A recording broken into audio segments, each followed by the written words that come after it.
دیکھیے حضرت ابراہیم اعظم رحمتullah علیہ کے پاس ایک نوجوان آیا، کہنے لگا حضرت گناہ کرتا ہوں، چھوڑ نہیں سکتا، ڈر بھی لگتا ہے اللہ تعالیٰ کی ذات سے اور اس کے عذاب سے، تو میں کیا کروں؟ تو اللہ والوں کا دستور ہوتا ہے کہ یہ دھکے نہیں دیتے، یہ نفرت نہیں کرتے، یہ سینے سے لگاتے ہیں، یہ سمجھاتے ہیں، پیار کے انداز میں، محبت کے انداز میں بات سمجھاتے ہیں۔ تو حضرت نے اسے کہا ہاں میں تجھے ایک ترکیب بتاتا ہوں۔ وہ بڑا خوش ہو گیا کہ حضرت مجھے ترکیب بتائیں کہ میں گناہ بھی کرتا رہوں اور عذاب سے بھی بچ جاؤں۔ آپ نے فرمایا بھئی پہلی ترکیب تو یہ ہے کہ تو اگر گناہ کرتا ہے تو اللہ رب العزت کی نگاہوں کے سامنے گناہ کرنا چھوڑ دے، چھپ کے گناہ کیا کر۔ کہنے لگا جی میں اس کی نظروں سے چھپ کے گناہ تو نہیں کر سکتا۔ فرمان لگے اچھا ایک دوسرا طریقہ بتاتا ہوں، اور وہ طریقہ یہ کہ تو اللہ رب العزت کا رزق جو دیا ہوا ہے وہ کھانا چھوڑ دے، کہ نہ تمہارا دیا کھاتا ہوں نہ تمہاری بات مانتا ہوں۔ کہنے لگا جی اللہ کا دیا ہوا رزق کیسے کھانا چھوڑ دوں، یہ تو نہیں کر سکتا۔ فرمایا اچھا تیسرا طریقہ بتاتا ہوں کہ تم اللہ تعالیٰ کے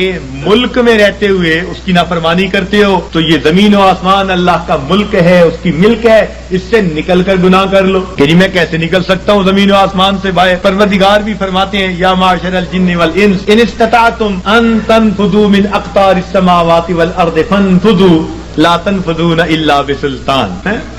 اور گڑھے کی مچھلیوں نکلو گے کسی دلیل سے نکلو گے، کدھر جاتے ہو؟ سنفرغ لکم ایھا الثقلان۔ اللہ اکبر، ایسا شاہانہ خطاب ہے جو ہلا کے رکھ دیتا ہے۔ سنفرغ لکم ایھا الثقلان، تثنیہ کا صیغہ، اے میری زمین کے بوجھو، یعنی نافرمان جن اور انسان، ان کو مخاطب کیا گیا، اے جنوں اور نافرمان انسانوں، ہم اپنے آپ کو تمہارے لیے فارغ کر رہے ہیں، ان قریب اپنے آپ کو فارغ کر رہے ہیں، ہم تمہاری خبر لیتے ہیں، تمہارا پتہ کرتے ہیں۔ جیسے ماں کوئی کام کر رہی ہو نا، بچے کو دھمکاتی، کہتی ہے میں آتی ہوں، یہ نہیں کہ آ نہیں سکتی، دھمکانا مقصود ہوتا ہے۔ تو فرمایا اے میری زمین کے بوجھو، ہم اپنے آپ کو ان قریب تمہارے لیے فارغ کر رہے ہیں، نپٹیں گے تمہارے ساتھ، ہمیں حساب لینا بھی آتا ہے۔ وَنَضَعُ الْمَوَازِينَ الْقِسْطَ لِيَوْمِ الْقِيَامَةِ، تو اس لیے وہ کہنے لگا جی کہ میں تو نہیں زمین و آسمان سے باہر جا سکتا۔ فرمایا اچھا پھر میں آپ کو ایک تجویز اور دیتا ہوں، وہ یہ کہ اگر تم گناہ کرتے رہو گے تو نام اعمال میں بہت سارے گناہ ہوں گے۔ اب جب ملک الموت آئے گا تو اس وقت تم اسے کہنا کہ بھئی تھوڑی دیر انتظار کر لو تاکہ میں سچی توبہ کر لوں۔ کہنے لگا حضرت اس نے تو انتظار نہیں کرنی، جس سانس میں موت آنی ہے اس سے اگلا سانس بندہ نہیں لے سکتا۔ اذا جاء اجلهم فلا يستأخرون ساعة ولا يستقدمون فلا يستطيعون توصية ولا الى اهلهم يرجعون، وصیت کرنے کی بھی فرصت نہیں ہوگی۔ اس نے کہا حضرت میں یہ نہیں کر سکتا۔ فرمایا اچھا پھر ایک طریقہ اور بتا دیتا ہوں کہ جب تمہیں قبر میں لے جائیں گے اور منکر نکیر آئیں گے اور پوچھیں گے سوال و جواب، تو اس وقت منکر نکیر کو کہنا کہ میری قبر سے باہر نکل جاؤ۔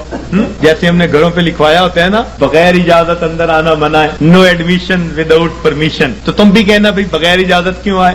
اس نے کہا جی وہ مجھ سے پوچھ کے تھوڑا آئیں گے۔ فرمایا اچھا پھر ایک آخری بات باقی رہ گئی، وہ تجویز بتاتا ہوں۔ اس نے کہا کون سی؟ کہ قیامت کے دن جب تمہارے گناہ اللہ رب العزت کے حضور پیش کیے جائیں گے اور اللہ تعالیٰ تمہیں جہنم جانے کا حکم دیں گے اور فرشتے پکڑ کے لے جانے لگیں گے، تو ضد کر کے کھڑا ہو جانا میں نہیں جاتا۔ اس نے کہا حضرت فرشتوں کے سامنے میری کیا حیثیت ہے کہ میں کہوں میں نہیں جہنم میں جاتا؟ جب اس نے کہا میری کیا حیثیت ہے تو اس وقت فرمایا، اس وقت اس کو ٹھوکر لگائی، فرمایا کہ اے دوست جب تو ان میں سے کچھ بھی نہیں کر سکتا تو تو اپنے رب کی نافرمانی ہی کیوں کرتا ہے؟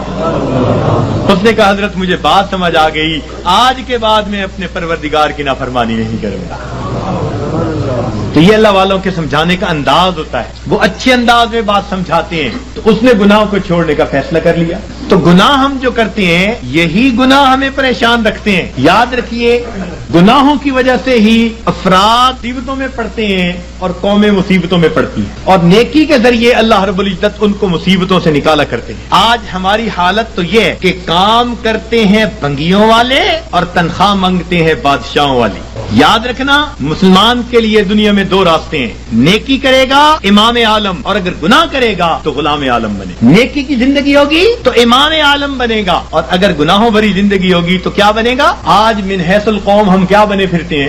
تیرے ہاتھ میں ہو قرآن تو دنیا میں رہے پریشان، تیرے ہاتھ میں ہو قرآن اور تو دنیا میں پھرے ناکام، تیرے ہاتھ میں ہو قرآن اور تو دنیا میں پھرے غلام، غلامی نفس کی ہو، شیطان کی ہو یا کسی انسان کی ہو۔ نہ نہ نہ، ہمیں کہتا ہے یہ قرآن، اور میرے ماننے والے مسلمان، اقرأ وربک الاکرم، تو پڑھ قرآن، تیرا رب کرے گا تیرا اکرام۔ تو مومن کے لیے دنیا میں دو راستے ہیں،